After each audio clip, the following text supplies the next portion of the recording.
जय श्री राम।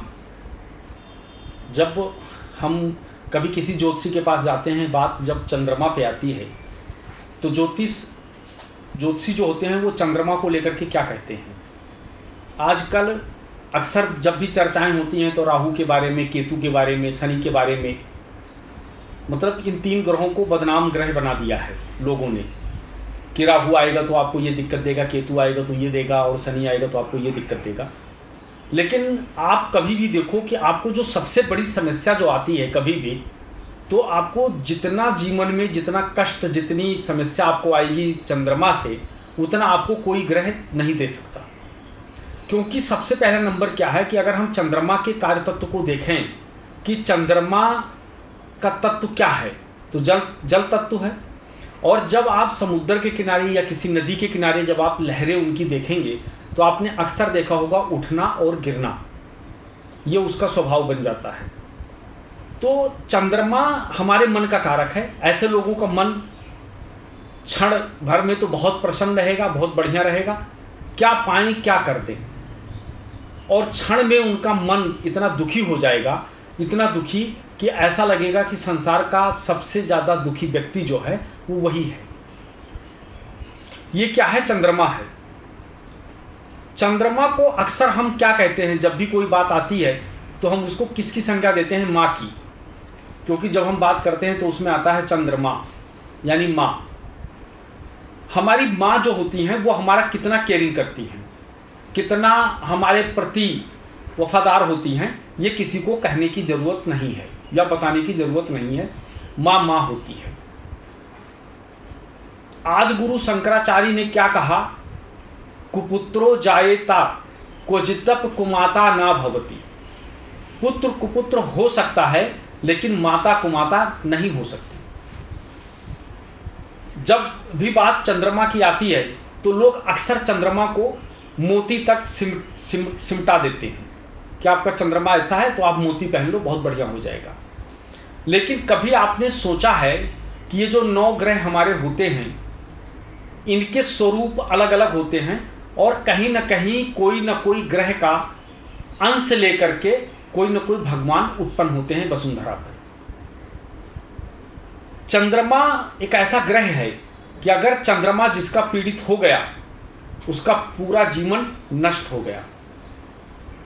कई बार जब हम तथाकथित ज्योतिषियों के पास जाते हैं तो जब बात आती है शनि और चंद्रमा का, जब भी कहीं वो देखते हैं तो सर्वप्रथम शनि चंद्रमा का योग जब भी देखेंगे कुंडली में तो बताएंगे कि शनि चंद्रमा का योग बना है और ये आपके घर में अकाल मृत्यु को दर्शाता है। आपके घर में किसी न किसी का मृत्यु हुआ होगा डूब करके, किसी ने पॉइजन खा के मरा होगा, किसी को सर्प काटा होगा, विष से मरा होगा, या किसी को पीलिया जॉन्डिस हुआ होगा, या किसी को फूड पॉइजनिंग हुआ होगा, उनसे जोड़ देते हैं। यानी जितनी निगेटिव चीज़ें हैं उतना सब शनि चंद्रमा के बारे में लोग बोल देते हैं, जबकि शनि चंद्रमा के बारे में ऐसा नहीं है। आज के 50 साल पहले हमारे यहाँ संसाधन की कमियां थीं, पक्के मकान नहीं होते थे।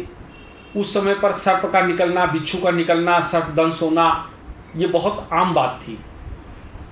कुएं का पानी लोग पीते थे, तालाब में नहाते थे, कई बार डूब के मर जाना, ये सब आम बात थी। लेकिन आज के मॉडर्न युग में अगर हम देखें तो ये सब चीज़ें नहीं हैं। जब भी चंद्रमा जो होता है, ये सबसे बड़ा जो कारक होता है यह हमारे मन का होता है। जब भी चंद्रमा आपका खराब होगा तो आपका मन बहुत ज़्यादा परेशान होगा, बहुत ज़्यादा। हमेशा मन में किसी न किसी प्रकार की अशांति, दुविधाएं ये चलती रहेंगी। आज तक हर ग्रहों के अलाइनमेंट के बारे में बताया गया है, हर ग्रहों का किया गया है, लेकिन चंद्रमा एक ऐसा ग्रह है कि जिसका अलाइनमेंट नहीं किया जा सकता। क्योंकि चंद्रमा हमारा मन है। आज तक लोगों ने आत्मा, परमात्मा, योग, हर चीज़ की बात होती है, साधना, सब कुछ हो गया, लेकिन अंत में क्या होता है, वो साधक कहीं ना कहीं जाके गिर जाता है। जैसे महर्षि विश्वामित्र को देखिए, बहुत बड़ी तपस्या की, लेकिन अंत में क्या हुआ, उनकी मन की गति ने उनको ले जाकर के गिरा दिया। नारद जी को देखो, उनकी मन की गति ने क्या करा, उनको भी ले जाके गिरा दिया। ऐसे बहुत सारे उदाहरण हैं कि अगर चंद्रमा सही नहीं है और आपको मन पे नियंत्रण नहीं है तो आपके साथ कब क्या कर देगा कोई पता नहीं है। लेकिन लोग यहाँ शनि, राहु और केतु को बदनाम करने में लगे हुए हैं कि शनि, केतु और राहु ये ग्रह खराब हैं, ये तुमको पीड़ा देते हैं। सबसे ज़्यादा पीड़ा हमको चंद्रमा देता है। आपने कई बार देखा होगा, जब चंद्रमा आपका पीड़ित होगा या पाप घर में होगा या पाप क्षेत्रीय होगा, तो आपने अक्सर देखा होगा कि व्यक्ति जब बुद्धि का प्रयोग नहीं कर पाता तो उसके मन में लगता है कि हमको अब इस शरीर का परित्याग कर देना चाहिए, और ऐसे लोग कहीं ना कहीं विष का प्रयोग करके और अपने शरीर को खत्म कर देते हैं। अगर वहां पर जब आप देखेंगे तो उसमें उसका जिम्मेदार चंद्रमा होगा। जब आपका चंद्रमा ठीक नहीं होगा तो आपको मानसिक पीड़ा मिलेगा और आपके माता को शारीरिक कष्ट मिलेगा। इसलिए चंद्रमा, आप बहुत बड़े संपत्ति के मालिक हैं, आपके घर में बहुत सारी चीजें हैं, हर भोग की वस्तुएं आपके घर में रखा है, परंतु आपका मन शांत नहीं है तो आप क्या करेंगे, आप प्रायः असंतुष्ट दिखेंगे।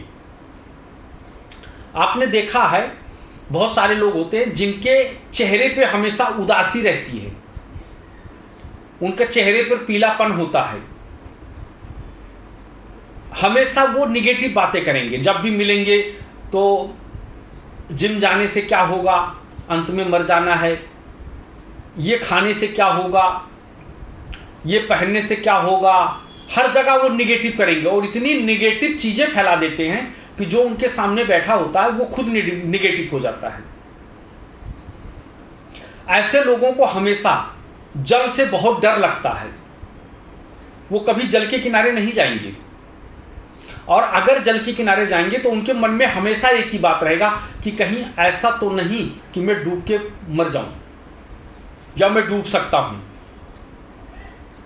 जिसका चंद्रमा खराब होगा, क्योंकि चंद्रमा को क्या कहा गया, जल, वो जल है।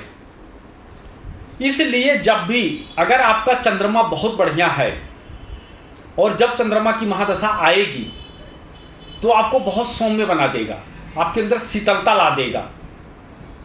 बहुत शीतलता का काम चंद्रमा करता है, बहुत शीतलता काम। और उसका धातु क्या है, चांदी। चांदी को देखा जाए तो चांदी बहुत शीतल होता है, उसको ठंडा माना गया है। इसी तरीके से चंद्रमा है। जब चंद्रमा की महादशा आती है तो आदमी के अंदर ऑटोमेटिक अपने आप शीतलता आ जाती है, और अगर चंद्रमा खराब होगा तो उनके मन में ऑटोमेटिक बहुत सारी निगेटिव बातें आती हैं। छोटी छोटी बातों को लेकर के वो निगेटिव हो जाते हैं, कभी भी वो पॉजिटिव हो ही नहीं पाते। जब भी उनसे बात करोगे खुद मानसिक पीड़ा में रहेंगे और तुमको भी मानसिक पीड़ा दे देंगे। कई बार लोग कहते हैं कि चंद्रमा है, इसका हम क्या उपाय करें जिससे कि हमारा चंद्रमा हमको अच्छा फल दे, हमारे लिए बढ़िया हो जाए। जब भी हम ये चीज़ों पे आते हैं, चंद्रमा को लेकर के जब हम भी आते हैं, तो जब उपाय की बात आती है तो प्रायः यही कहा जाता है कि आप मोती पहन लो, आपका चंद्रमा ठीक हो जाएगा। चंद्रमा क्या है और मोती क्या है? क्या चंद्रमा का अलाइनमेंट मोती है? इसलिए चंद्रमा जल तत्व है। आप जब चंद्रमा से संबंधित चीजों का दान करेंगे तो उससे जाकर के आपको फायदा मिलेगा। जैसे क्या होता है कि आपको कहीं पर भी शमशान घाट, बस अड्डा, रेलवे स्टेशन या रोड पे कहीं ना कहीं आपको प्याऊ बनवा देना चाहिए, जिससे जो लोग आएंगे पानी पिएंगे, उससे क्या होगा, तुम्हारा चंद्रमा ठीक हो जाएगा, यानी जल का दान। दूसरा चीज क्या होता है कि कम से कम पानी बहाने की कोशिश करें। आप जितना पानी बहाएंगे उतना ज्यादा आपका चंद्रमा खराब होगा। आप अक्सर देखते होंगे बहुत सारे लोग हैं अपने घर के सामने झाड़ू लगाते हैं, कूड़े को एकत्रित करते हैं और उसमें आग लगा देते हैं। उससे क्या होता है कि पोल्यूशन फैलता है। जब आप ऐसा काम करते हैं तो आपका चंद्रमा खराब हो जाता है। बहुत सारे लोगों को आप देखेंगे, वो सुबह उठ करके उनका 20 सूत्री कार्यक्रम होता है कि पाइप लेंगे, मोटर चालू करेंगे और जब तक वो पानी अपने घर के सामने डालते रहेंगे जब तक पानी बहना शुरू ना कर दे। उससे उनकी चंद्रमा खराब हो जाता है। कई बार आप देखते हैं कि बहुत सारे लोग ऐसे होते हैं जो पानी गाड़ी धोने में, एक छोटी सी गाड़ी धोने में 50 लीटर पानी खराब कर देते हैं। उनका चंद्रमा खराब हो जाता है। जो प्रकृति के साथ रहते हैं, नेचुरल चीज़ों का प्रयोग करते हैं, उनका चंद्रमा बहुत बढ़िया होता है। क्योंकि चंद्रमा जो है वो हमारा मन है और हमारा मन कहाँ प्रसन्न होता है? जल के किनारे, हरियाली, अच्छी अच्छी अच्छी चीज़ों को देख करके, जहाँ पे पोल्यूशन वगैरह ना हो, वहाँ हमारा मन बहुत लगता है। मई जून का महीना, गर्मी का महीना, आप ऐसे में अगर जल पिलाते हैं लोगों को या जल का दान करते हैं तो आपके लिए बहुत अच्छा रहेगा। जितना जल संचय करेंगे उतना चंद्रमा आपका सही रहेगा। अब सबसे बड़ा जो चंद्रमा की रेमेडी होती है कि चंद्रमा को माँ कहा गया है। अगर आप अपनी माँ के साथ शत्रुवत व्यवहार करते हैं, अच्छा नहीं करते और आपने मोती पहन रखा है, आपके चंद्रमा का अलाइनमेंट कभी नहीं होगा। कितना प्रयास कर लो पर चंद्रमा का नहीं हो सकता। क्योंकि चंद्रमा का इसलिए नहीं होगा क्योंकि आपका माँ आपसे संतुष्ट नहीं है, इसलिए नहीं होगा। जो व्यक्ति अपनी माँ का सेवा करते हैं, माँ का आशीर्वाद लेते हैं, माँ के शरण में रहते हैं, उनका चंद्रमा बहुत बढ़िया रहता है। उसके बाद चंद्रमा का अंश लेकर के जो उत्पन्न हुए हैं वो भगवान श्री कृष्ण चंद्र महाराज, जो 27 कला से चंद्रमा है और उतने से ही भगवान श्री कृष्ण। जो व्यक्ति बैठ करके और श्री कृष्ण के नामों का स्मरण करते हैं या राधा कृष्णा कहते हैं, उनका चंद्रमा बहुत बढ़िया रहता है। उनका मन कभी विचलित नहीं होगा, उनका मन हमेशा बढ़िया रहेगा। अक्सर लोग 2 कॉम्बिनेशन को, 3 कॉम्बिनेशन को जब भी कुंडली में देखते हैं तो उसको बहुत बुरा मानते हैं। एक तो शनि चंद्रमा का, राहु चंद्रमा का, केतु चंद्रमा का, इसको बहुत गलत कहते हैं। जबकि आप कभी भी देखो, शनि चंद्रमा का जो कॉम्बिनेशन होगा, ऐसे व्यक्ति को जो भी कर्म करेगा वो पूरा मन के साथ करता है और उसका जो मन ज़्यादा लगता है वो कर्म स्थल पे, यानी जहाँ पर उसका कर्म करने का जगह होती है वहाँ पे उसका मन लगता है और वो कर्म योगी होता है। क्योंकि शनि कर्म है और चंद्रमा मन है। ऐसे लोग अपना जो भी कर्म करते हैं मन से करते हैं और जब वो मन से करते हैं तो उनको बहुत संतुष्टि मिलती है, आत्मसंतुष्टि उनको मिलती है। लेकिन शनि चंद्रमा का योग जो हमारे जीवन में करता है वो क्या करता है, रात को मृत्यु व्यक्ति के सपने दिखाई पड़ते हैं, उनको मरे हुए व्यक्तियों के सपने दिखाई पड़ना। जब कृष्ण पक्ष आता है तो नींद की कमी हो जाना। हमेशा वो व्यक्ति क्या होता है, दूसरे की नकल करना। वो व्यक्ति कैसा है, क्या है, मेरी पर्सनालिटी कैसी लग रही है, कहीं मेरी पर्सनालिटी उससे खराब तो नहीं लग रही है। अब हमेशा वो अपने पर्सनालिटी को डेवलप करने में लगे रहते हैं। जब भी शनि चंद्रमा का योग बनेगा तो वो गुप्त चिंताएं करते रहते हैं। हमेशा उनका मन चिंता में रहता है अपने कर्म को लेकर के। अब की बार मुझे ऐसा करना है, इस व्यापार को कैसे डेवलप करना है, क्या करना है, हमेशा होता है। तो शनि चंद्रमा का जो कॉम्बिनेशन होता है वो एक तरीके से देखा जाए तो इस कॉम्बिनेशन को जो है कभी भी विष योग नहीं कहते। ये आज के 500 वर्ष पहले जो हमारी किताबें लिखी गई थी उसमें लिखा है, लोग वहीं तक सीमित हैं। पर इसका रिसर्च करोगे तो आपको ऐसा नहीं मिलेगा कि उसका विष योग है। बहुत सारे लोगों की कुंडली में शनि चंद्रमा का योग है और आज भी वो आपको जिंदा मिले हैं। तो अगर विष योग था तो खत्म हो जाते, या शनि चंद्रमा का योग डूब के मरने की बात है तो वो हो जाता। क्योंकि ये शनि चंद्रमा का जो योग है ये अष्टम भाव दर्शाता है कि आपकी मृत्यु कैसे होगी। वो आयु का घर है, मृत्यु का घर नहीं है, आयु का घर है।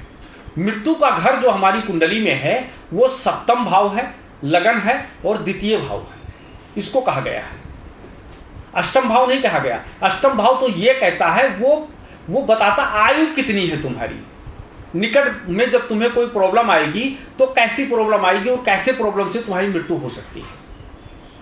इसी तरीके से राहु चंद्रमा का कॉम्बिनेशन है। जब राहु चंद्रमा का कॉम्बिनेशन बन जाता है तो राहु माया है और चंद्रमा आपका मन है।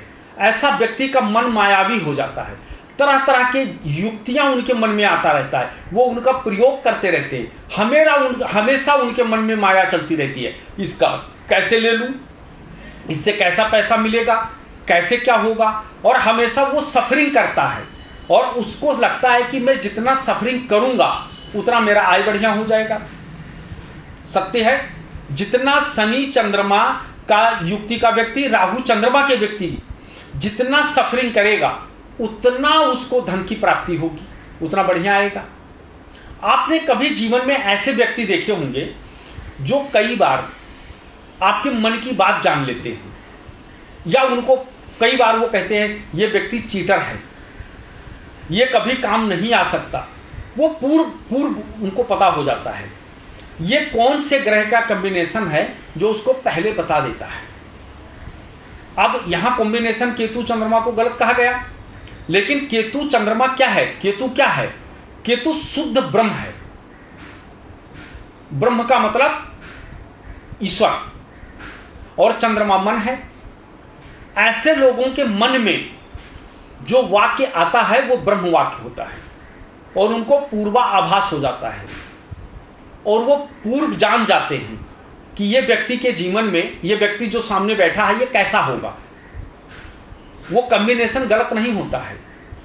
आप हमेशा जान लीजिए, कुंडली का कोई घर अच्छा नहीं होता और कुंडली का कोई घर बुरा नहीं होता।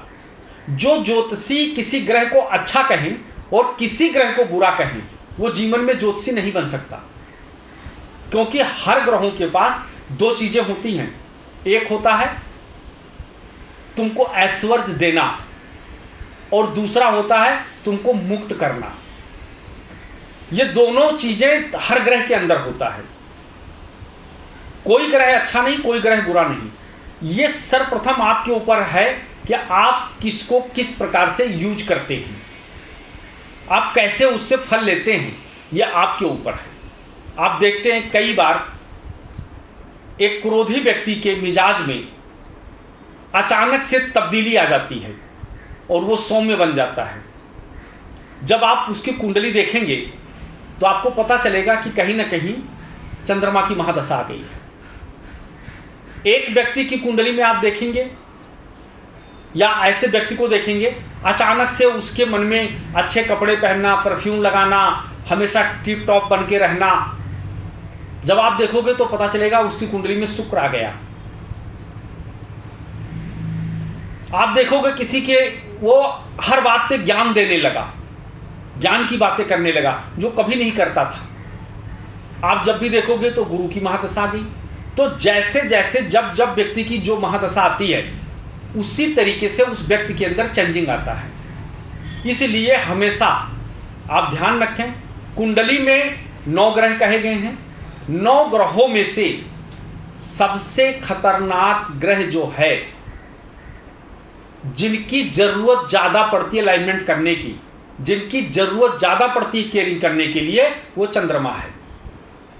इसलिए अपने चंद्रमा को सही करने के लिए सत्य कर्म करो, माँ की सेवा करो, श्वेत वस्त्र धारण करो, सफ़ेद चीज़ों का दान करो, जल कम से कम बहाओ, जल का दान करो, मई जून के महीने में प्याऊ लगवाओ, शमशान घाट में प्याऊ लगवाओ। उससे क्या होगा कि आपका चंद्रमा सही हो जाएगा, और जब आपका चंद्रमा सही हो जाएगा तभी आप अपने आप को कंफर्ट महसूस करोगे। और अगर आपका चंद्रमा सही नहीं है तो सब कुछ होते हुए फिर भी आप अपने आप को अच्छा महसूस नहीं कर सकते। फिलहाल इस एपिसोड में इतना ही है। अगर आप लोगों को हमारा वीडियो अच्छा लगा तो प्लीज़ इसको लाइक और सब्सक्राइब जरूर करिएगा। कमेंट में बताइएगा कि आपको कैसा लगा, क्या समस्या है, और हमसे किसी भी प्रकार का अगर आप समाधान चाहते हैं तो आप हमारे नंबर पर संपर्क कर सकते हैं। जय श्री राम, हर हर महादेव।